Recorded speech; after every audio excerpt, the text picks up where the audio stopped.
Bag-uhay ragyod na human ang alas 4 sa kadlawon nga misa mga igsoon ko diha ni Kristo. Viva Señor Santo Niño! Viva Señor Santo Niño! Viva Pit Señor! Viva Pit Señor! Ay masipang tapat ang Señor Santo Niño!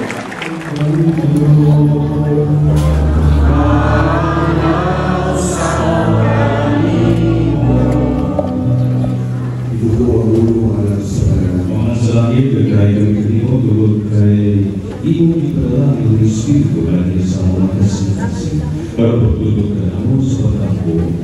Pindisyunin ang mga diba sa konstitusyon, tutuloy ko rin sa pagkalitin, karon magkatawag ka na mo sa ataran sa kasing-kasing na pagkito, umalito ang pagkako. Imo ang Ginoo na magdaray kami sa pagtubo niya sa pagkako. O magpapahimot kami kanimo kanunay, hindi sa aming kinabuhi. Nagdarang pagdaray mo ni Mayal kanimo, ang pinangin Yesu Cristo, among manluluwas, diya sa Espiritu Santo Diyos, hangtod sa kahanturan. Amen. Diyos sa mga gagahong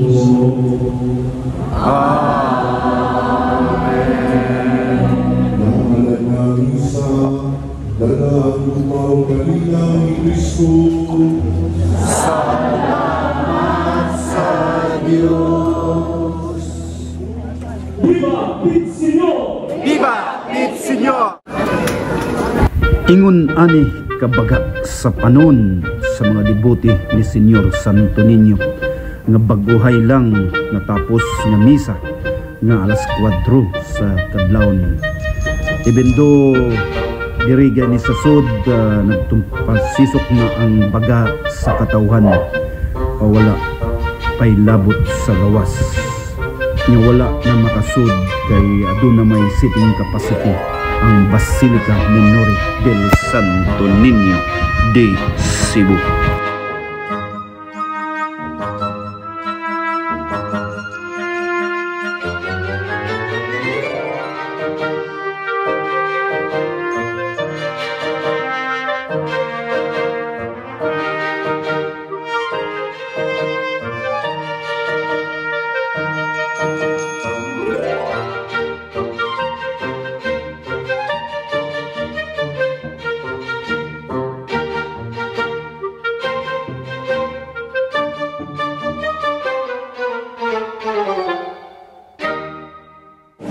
Yung pagkatapos lang po.